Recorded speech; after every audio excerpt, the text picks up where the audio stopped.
this is an iHeart podcast. Guaranteed human. With no fees or minimums on checking accounts, it's no wonder the Capital One bank guy is so passionate about banking with Capital One. If he were here, he wouldn't just tell you about no fees or minimums. He'd also talk about how most Capital One cafes are open 7 days a week to assist with your banking needs. Yep, even on weekends. It's pretty much all he talks about, in a good way. What's in your wallet? Terms apply. See CapitalOne.com/bank. Capital One, N.A., member FDIC. Hi, Kyle. Could you draw up a quick document with the basic business plan? Just one page, as a Google Doc, and send me the link? Thanks. Hey, just finished drawing up that quick one-page business plan for you. Here's the link. But there was no link. There was no business plan. I hadn't programmed Kyle to be able to do that yet. I'm Evan Ratliff, here with a story of entrepreneurship in the AI age. Listen as I attempt to build a real startup run by fake people. Check out the second season of my podcast, Shell Game, on the iHeartRadio app or wherever you get your podcasts. Brought to you by the reinvented 2012 Camry. It's ready. Are you? Welcome to Stuff You Should Know from HowStuffWorks.com.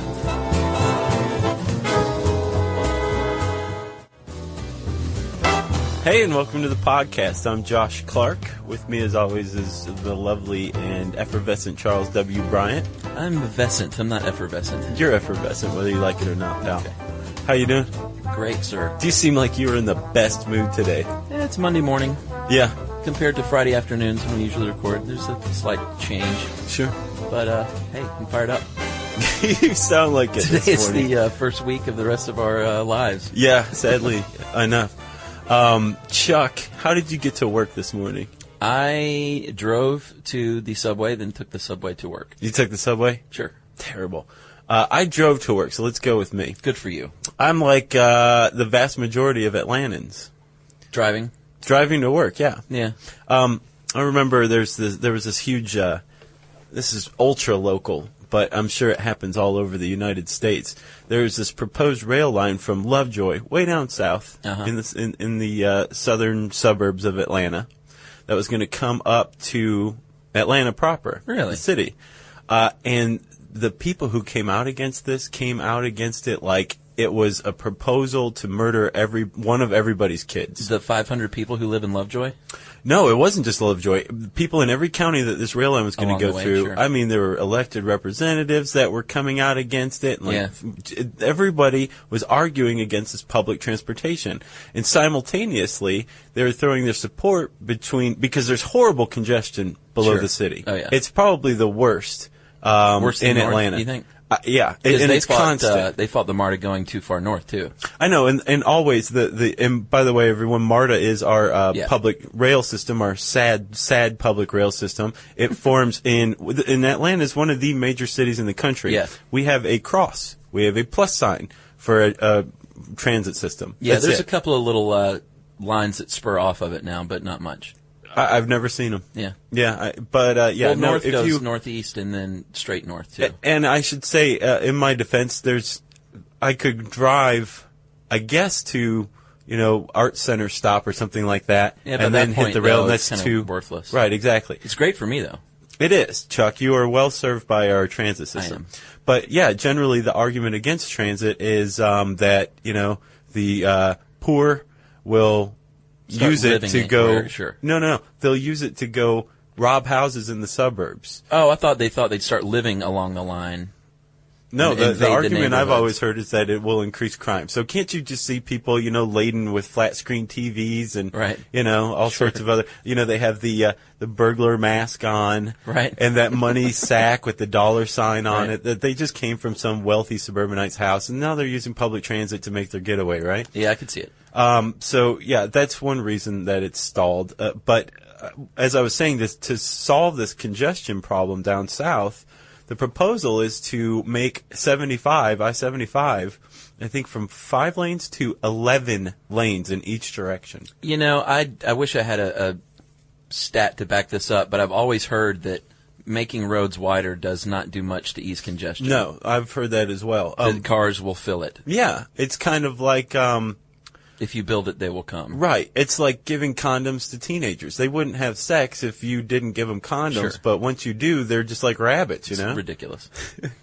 So, Chuck, the debate continues, and I'm actually surprised after reading this article we're about to talk about, written by our esteemed colleague John Fuller. Of Stuff from the B-side? Yeah, very hip, young, soft-spoken man. Yeah. That rail is even alive these days. Yeah. Have you ever taken a train ride at like an Amtrak trip? I have, yeah. It's awesome. I think I went. I don't remember where I went. I was kind of young, but it was pretty cool. Yeah, it's really cool. Yeah. I wish it were a little more comprehensive and cheaper. It's kind of expensive. It is, and you also realize it's federally subsidized. Oh, really? Oh, yeah. Amtrak is subsidized by federal money, I so guess it you needs to pay be for these days. Amtrak, pal. Yeah. I should take a. Do I get free tickets or anything? No. Can I cash in on that? No, Oh, you well. can't. But let's talk about it, man. If you look around, we take for granted just how much we rely on the car.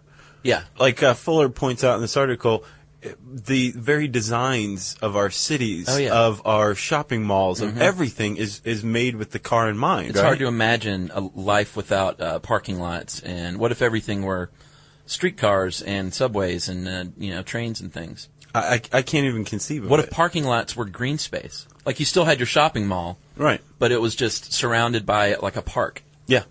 That'd be awesome. It would be awesome. But it's too late. Not necessarily. There's a movement for mixed-use development and True. walkable cities. True. Atlanta, we have our own thing going. Yeah. With the Yeah, the Beltline proposal. yes, which I got really excited about when I first started hearing it, and then I read the finer points. It is great, but it's going to be finished when I'm like 70. Yeah. So it's like, cool, maybe I can have kids and grandkids that'll enjoy it. Hopefully it'll be wheelchair accessible for you. Yes. Yeah. Let's give a little background, right? Okay. 1832, New York go is back the in first. time. Okay, let's do it. We're in New York. All right. It's in the 1830s. There's newsies everywhere. Yeah. There's Extra. the Irish are fighting one another. Right. It's crazy. So let's not spend too much time here.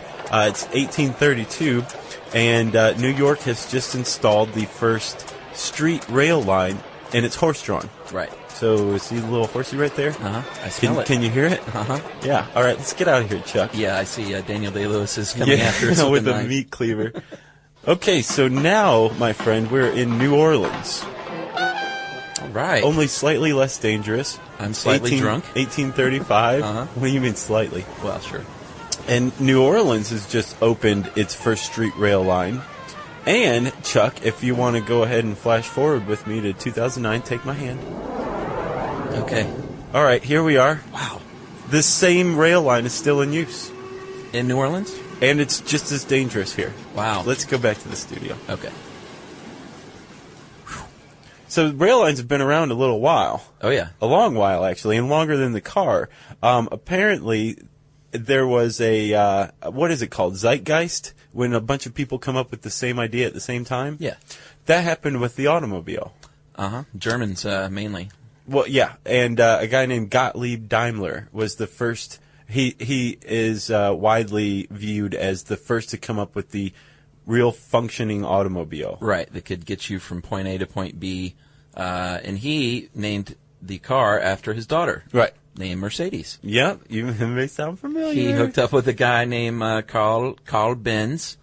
And hold on, I've got to say, Chuck, hats off to you for your extra dedication to throwing that little German accent on there. What was it, Bavarian? Carl, yes. I thought it was interesting to think if it would end up being called the Daimler Benz instead of the Mercedes Benz. Good name. Yeah. But certainly not. Now it's the iconic Mercedes Benz. Yep. So they were the first ones, like you said, to come up with a working car. In 1884, right? Uh-huh. And years later, they looked to America because we kind of perfected that scene and started building highways. So they looked at us and their how to build the Autobahn superhighway. Yeah. And there was a guy who, again, by historians is widely considered the man who did perfect that scene, as you put it. Yes, sir. Guy named Henry Ford. Mm-hmm. Industrialist, fascist, eugenicist. Well, at the very least, supporter of eugenics. Uh-huh. Dentist. Why not? Probably in his spare time. He was something of a Renaissance man. Right. And the reason he's credited as perfecting the automobiles because he applied the principle of the assembly line. Right. A lot of people created that term, actually. He did. He didn't come up with the assembly line itself. He did coin the term. Right. But he applied that to car manufacturing, and all of a sudden, making one car by hand by one person, which took forever. They just popped it on a line, and each person had their own job. Right. And he cranked out, I think, 14 million cars. Yeah, between 1913 and 1927, they built 14 million Model Ts. Yeah. Which is a huge jump because just in 1915, there were only 2 million cars. Right. And that was when there were about 100 million people in the United States. Yeah, that's a lot of cars. Yeah. That's especially for it having been considered kind of like a plaything of the rich. Yeah, it was almost like a toy. It's like a personal submarine is today. Sure. Yeah. Maybe so. And they weren't even that well liked at first because they were clunky and they smelled bad. I know John said that one of the early nicknames for a car was a stink chariot, which I thought was pretty funny. Yeah. Couldn't stink worse than horse manure. Or could it? It could. I guess it's a different kind of stink. I kind of like the smell of horse manure. Yeah, but what if it was coming out like that was the emissions of the time? I'd be in heaven. Really? Sure. How do you control those emissions, I wonder? With corks. Right. Yeah. Or don't do like Kramer did on Seinfeld when he fed the horse ravioli or something. Beefaroni. Beefaroni. Yeah. Whew. That was a tangent. Support for the show comes from Public, the investing platform for those who take it seriously. On Public, you can build a multi-asset portfolio of stocks, bonds, options, crypto, and now generated assets, which allow you to turn any idea into an investable index with AI. It all starts with your prompt. From renewable energy companies with high free cash flow to semiconductor suppliers growing revenue over 20% year over year, you can literally type any prompt and put the AI to work. It screens thousands of stocks, builds a one-of-a-kind index, and lets you backtest it against the S&P 500. Then, you can invest in a few clicks. Generated assets are like EFTs with infinite possibilities, completely customizable and based on your thesis, not someone else's. Go to public.com/podcast and earn an uncapped 1% bonus when you transfer your portfolio. That's public.com/podcast. Paid for by Public Investing. Brokerage services by Open to the Public Investing, Inc. Member FINRA SIPC. Advisory services by Public Advisors LLC. SEC registered advisor. Generated assets is an interactive analysis tool. Output is for informational purposes only and is not investment recommendation or advice. Complete disclosures available at public.com/disclosures. Hi, Kyle. Could you draw up a quick document with the basic business plan? Just one page as a Google Doc and send me the link? Thanks. Hey, just finished drawing up that quick one-page business plan for you. Here's the link. But there was no link. There was no business plan. It's not his fault. I hadn't programmed Kyle to be able to do that yet. My name is Evan Ratliff. I decided to create Kyle, my AI co-founder, after hearing a lot of stuff like this from OpenAI CEO Sam Altman. There's this betting pool for the first year that there's a one-person billion-dollar company, which would have been like unimaginable without AI, and now will happen. I got to thinking, could I be that one person? I'd made AI agents before for my award-winning podcast, Shell Game. This season on Shell Game, I'm trying to build a real company with a real product run by fake people. Oh, hey, Evan. Good to have you join us. I found some really interesting data on adoption rates for AI agents in small to medium businesses. Listen to Shell Game on the iHeartRadio app or wherever you get your podcasts. Chuck, let's talk about rail lines. Yes. We can't forget about rail lines. They actually opened up the country. You know, back before then, John Candy was in a covered wagon, and that's how you really got around. You ended up devolving into cannibalism. It was nothing but hardship. There were no roads, really. Basically, you had to have a murder rap on you back east to take a covered wagon out west. Right. Well, there were no interstates and freeways. There were local roads. You were literally a trailblazer. Yeah. Which is why Portland has that name, Trailblazer. Interesting. Yeah. Well, that's an assumption of mine. You're full of facts. So the railways opened this up, and actually they're wildly successful. They actually are considered to have created the modern industrial state of the United States that we view it today. Right? They opened up the continent, and I think 1.2 billion people were using rail lines every year by 1920. And that was at its peak.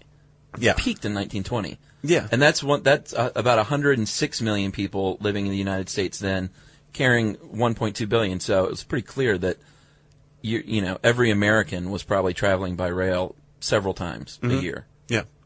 Or maybe several times a week or day. Who knows? And it also opened up the rest of the country to ordinary, everyday people. Before it was pretty much horse-drawn carriage. Yeah. Maybe a Model T. But with the absence of roads in between towns, generally. Not very comfortable, no. No, and they were bumpy. People just kind of stuck around their town. Yeah, no. With the rail line, you could some go... Some people didn't even leave where they were born their entire life.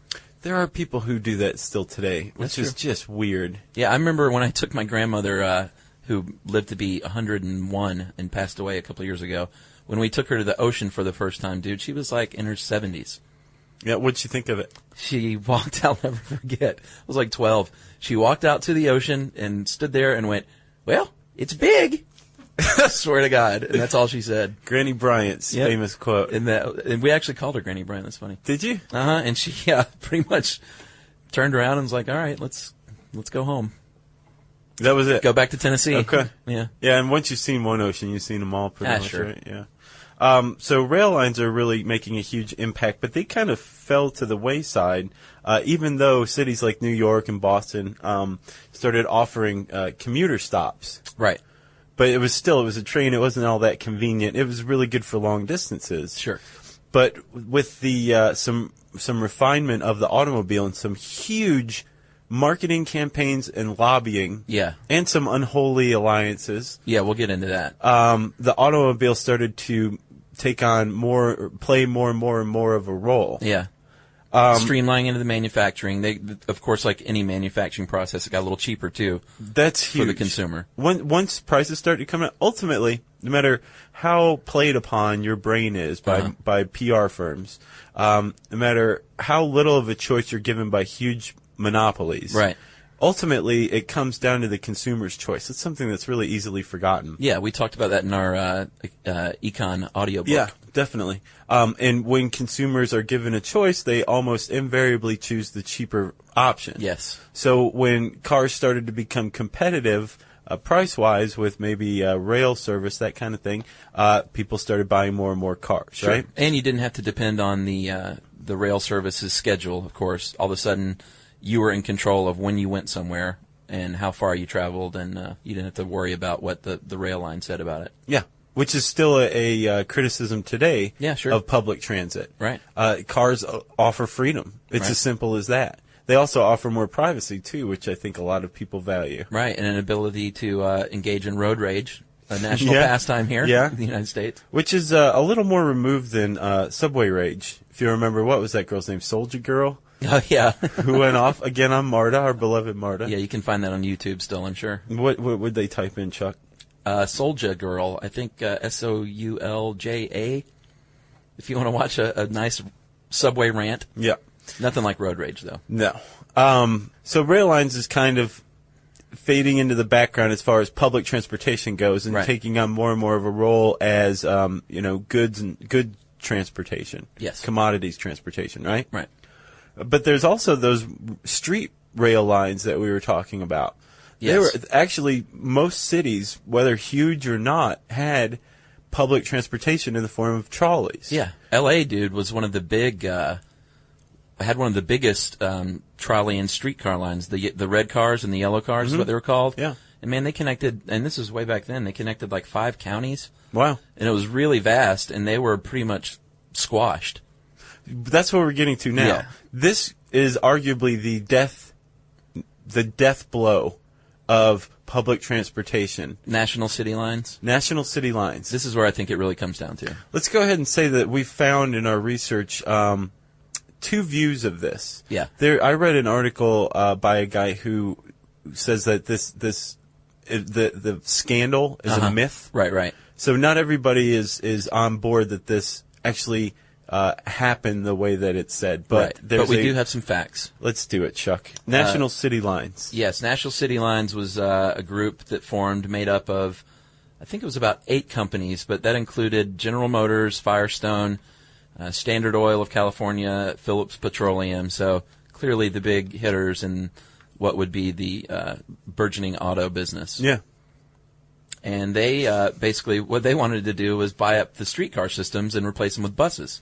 They did, and they did it quietly. What they did was, it wasn't just buses, but like all the tires on these buses were Firestone. Sure. All of the gas put into these buses was Standard Oil, and all the buses were manufactured by GM. Yes. So basically, all of a sudden, automobiles, whether it was a bus or Model Ts, that was the way to get around. Yeah, the trolley line was dead. And it's referred to as the Great American Streetcar Scandal. Right. And also, if that sounds vaguely familiar, you may have seen Who Framed Roger Rabbit. I was going to mention that. That informed one of the subplots in it, right? Loosely masked, but definitely based on that whole scene.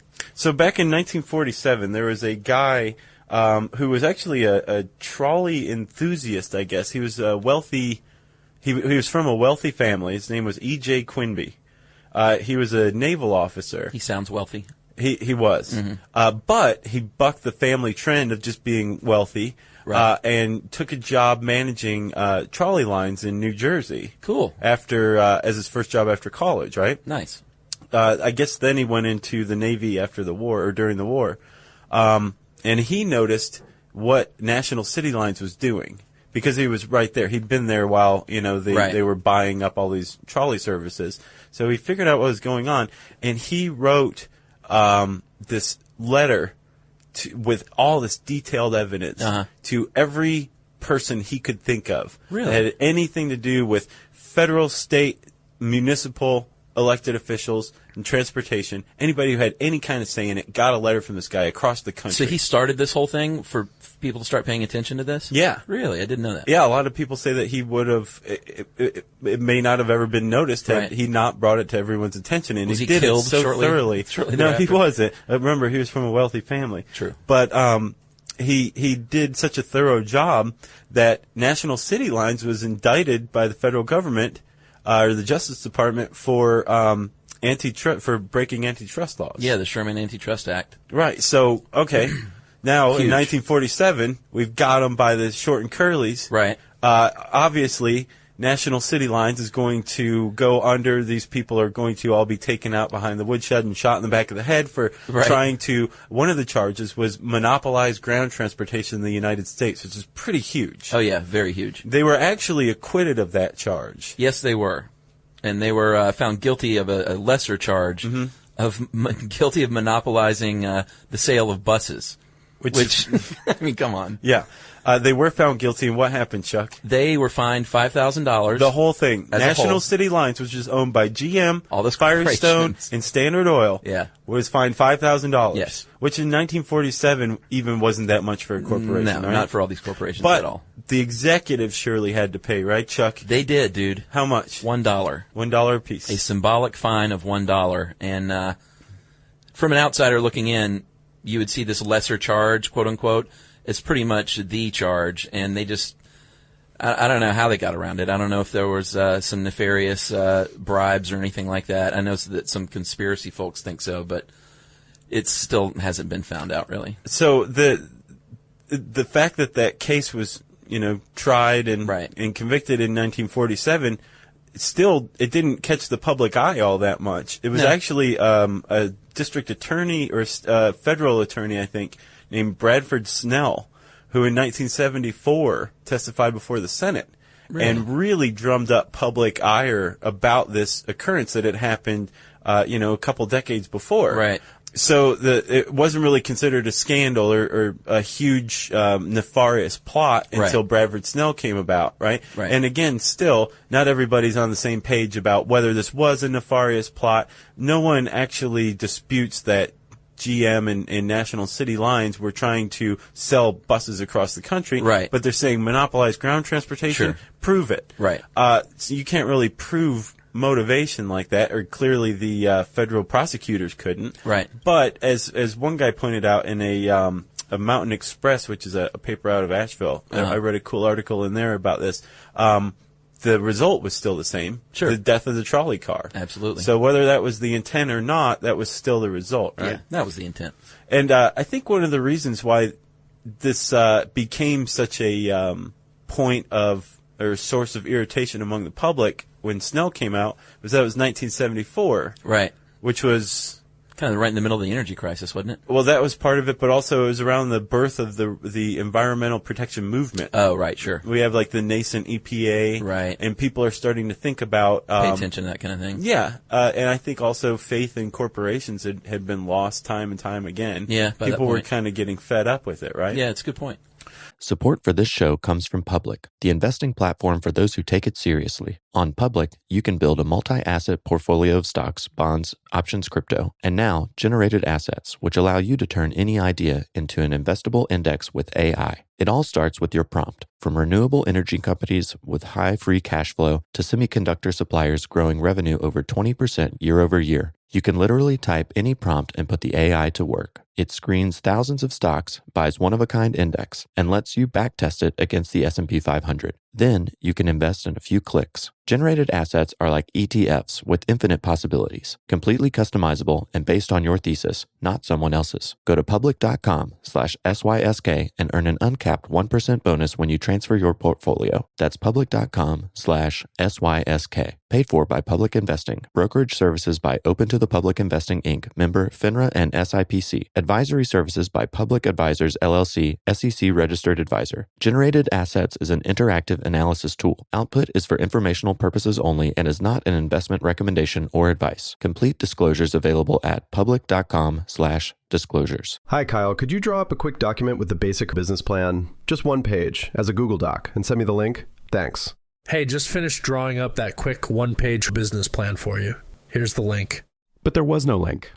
There was no business plan. It's not his fault. I hadn't programmed Kyle to be able to do that yet.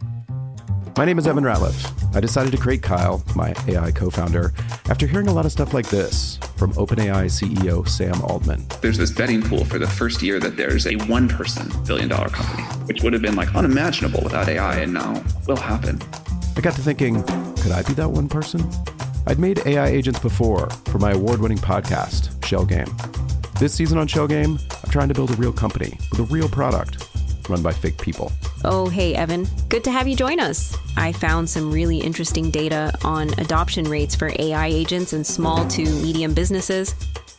Listen to Shell Game on the iHeartRadio app or wherever you get your podcasts.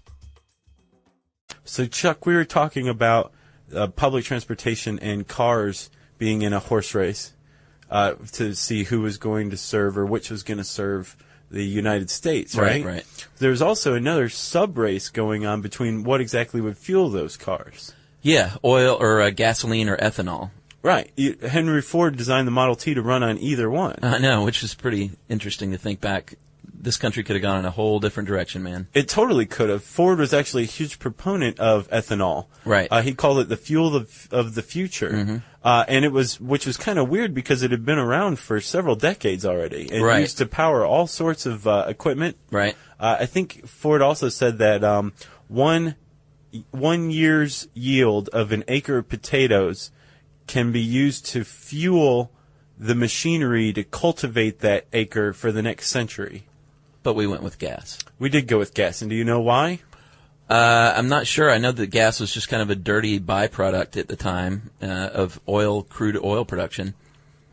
Yeah, they were looking for kerosene. Yeah, because they wanted kerosene to light things. Yep.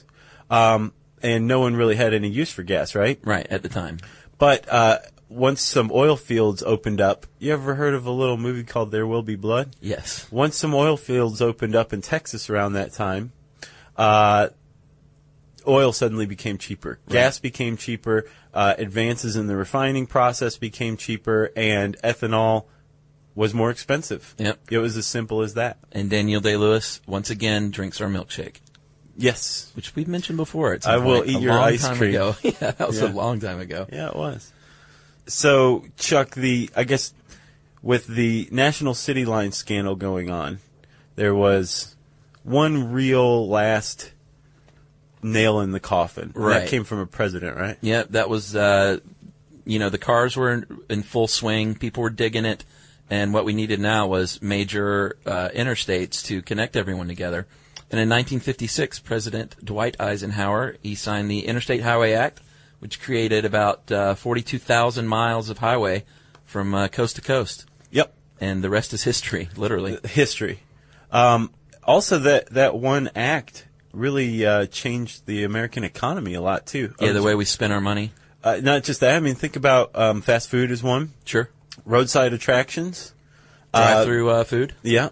Billboards. John was talking about billboards in the article, which I thought was pretty cool. Yeah. I came across this study by these two guys named Shapiro and Hassett, and they reckon, I guess you could put it, that every year cars and the highway system, just automobile use, generates $314.7 billion for businesses in the United States. That's direct.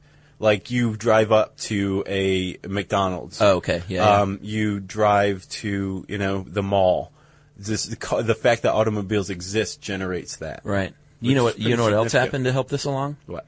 They started, new zoning laws were created, and when businesses were built, and for the first time, parking spaces were required.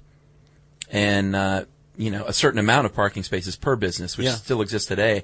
And what happened was some cities like abandoned sidewalks altogether at this point, and they pushed businesses back further from the road in favor of parking lots, obviously. Yeah. And places that were pretty easily accessible by foot or by whatever bicycle, all of a sudden they were a little further away and they weren't as accessible, and the only way you could get there was by your car. Well, so thanks a lot for that too. Yeah, it looks like I don't know. Public transit, does it have a chance? Well, it's making a comeback now, obviously, because gas prices are so high now, and the car production has reached, I think, a 10-year low last year. John said, dropped 18% last June. Yeah, but that was because gas was $5 a gallon, and everybody, you remember, MARTA ridership went up through the roof. It like doubled or tripled. That was awful. And then gas goes back down, and everybody's like, "What the heck's MARTA?" Yeah, but I think people are starting to realize a little more, coupled with the environmental impact, and public transport is coming back a little bit, but it'll never overtake cars. Consider this, though. The Cash for Clunkers program, right, in and of itself supports automobiles. The recently defunct. Yeah. As of today, I think, actually. Oh, it ended? Uh-huh.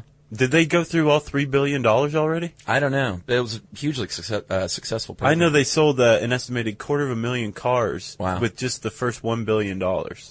That's a lot of cars. It is. And, I mean, yeah, you save 4 miles per gallon, I think, was the requisite. Was it? Yeah. Weird. Yeah. But, yeah, so the American obsession with cars continues. And to answer this question, why are we so dependent on it? How did it become the dominant form of transportation? Because it was cheaper at the right time. Yep. Yep. And that's what consumers want. So if you want to know more about this, there's all sorts of cool links on the LMI page on this article. Type in automobile dominant form of transportation in the handy search bar at howstuffworks.com. And, Chuck, let's plug real quick, dude. What are we plugging this time? Let's plug the blogs and the webcast. Josh and I have a shared blog called Stuff You Should Know. Yeah. You can access it on the right side of the homepage of our website. True. Yes. And we write about interesting things and newsy items, and people get into little scrappy debates. It's good. It's good. Boy, do they. Yeah. That is social media, my friend. Yeah. And the Friday blog recap is getting a lot of traffic now. People, we welcome you if you want to say something about the show to log on Fridays and tell us what you think. Yeah.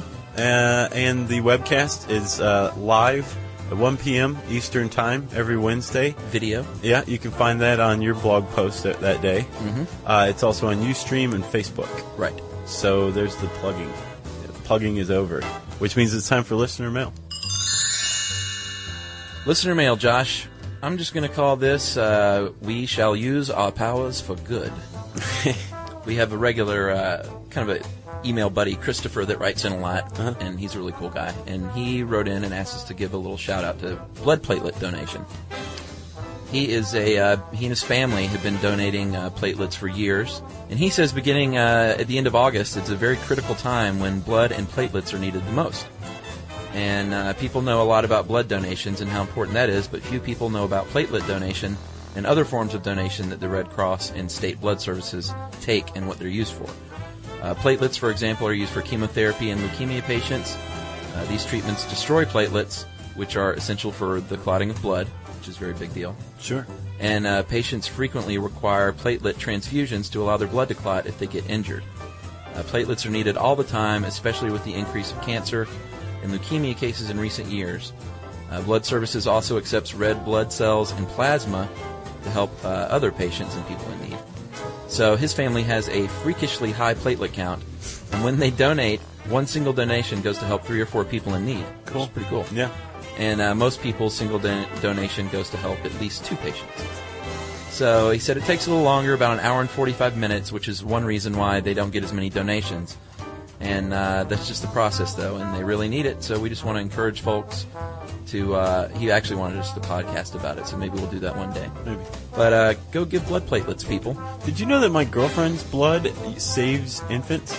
Really? She lacks the type of herpes that most people get by age 5. Really? But you're not supposed to get it before age 5. So very few people are without this type of herpes. She's one of them. So her blood is used directly to save infants.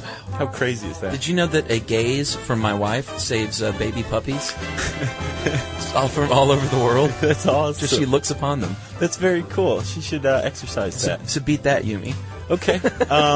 Yeah, Yumi. I want to see a Yumi and Emily saved down. Right, let's do that. Yeah. All so right. Donate blood platelets and blood and plasma, and it's very important. Josh and I puppies, and Josh and I are going to go do that today. All right, if you have an email about what you can save, send it to stuffpodcast@howstuffworks.com.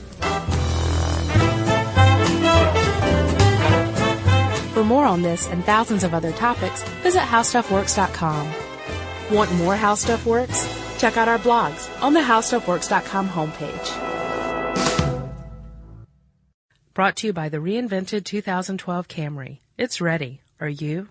At CVS, it matters that we're not just in your community, but that we're part of it. It matters that we're here for you when you need us, day or night. And we want everyone to feel welcomed and rewarded. It matters that CVS is here to fill your prescriptions and here to fill your craving for a tasty and, healthy snack. At CVS, we're proud to serve your community because we believe where you get your medicine matters. So visit us at cvs.com or just come by our store. We can't wait to meet you. Store hours vary by location. Hi, Kyle. Could you draw up a quick document with the basic business plan, just one page, as a Google Doc, and send me the link? Thanks. Hey, just finished drawing up that quick one-page business plan for you. Here's the link. But there was no link. There was no business plan. I hadn't programmed Kyle to be able to do that yet. I'm Evan Ratliff, here with a story of entrepreneurship in the AI age. Listen as I attempt to build a real startup run by fake people. Check out the second season of my podcast, Shell Game, on the iHeartRadio app or wherever you get your podcasts. This is an iHeart podcast. Guaranteed Human.